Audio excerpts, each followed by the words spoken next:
Dans cette chambre d'hôte aux portes du Luberon, Claude n'est qu'à quelques kilomètres de chez lui, mais le dépaysement est total. Tétraplégique depuis 8 ans, c'est son premier séjour répit. Une semaine au vert, guidé par Alice, la propriétaire des lieux. C'est un grand bonheur. Je crois que c'est important, même si au départ, je n'étais pas absolument convaincu que ça m'apportera quelque chose. À ses côtés, pour 2 bonnes heures de discussion, Hermine, psychothérapeute. Elle est à l'origine de l'association L'Embellie et a monté le projet Séjour Répit. Je viens porter mes oreilles d'abord. Mes oreilles et puis ma disponibilité. C'est vraiment un échange entre 2 personnes qui se rencontrent. Pendant cette séance de thérapie au grand air, l'épouse de Claude bénéficie d'un soin relaxant, une attention de chaque instant pour l'aidant, souvent épuisé. L'intention, c'est évidemment que la personne retrouve un peu de paix, se retrouve elle-même. C'est extraordinaire.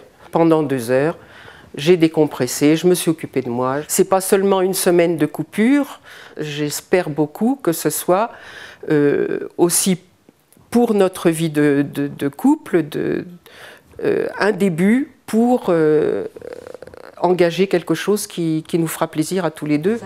La semaine en chambre d'hôte est juste une bouffée d'oxygène, une prise de contact pour un nouveau départ. En effet, après le séjour répit, l'accompagnement se poursuit pour les binômes aidant-aidés, suivi psychologique et médical, massage à domicile, groupe de parole. Il y a toujours des choses très très importantes, très fortes qui sont dites et ça nous permet de repartir et de se dire bon, oui, il faudra faire comme ça la prochaine fois. À l'Embellie, le programme est taillé sur mesure pour chaque binôme. Certains bénévoles sont professionnels, les autres formés en permanence pour un même objectif, favoriser le maintien à domicile des personnes malades en prévenant le risque de dépression des aidants. C'est un projet très humain avant tout, qui est vraiment sur les personnes, sur leur évolution, sur leur bien-être. On est là pour eux, on évolue avec eux. À chaque fois, c'est au cas par cas, parce que les personnes sont différentes, les familles sont différentes.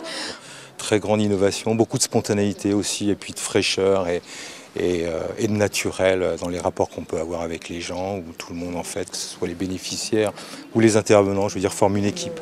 Répit, soutien, solidarité, 18 binômes vont bénéficier cette année du programme autour de Forcalquier.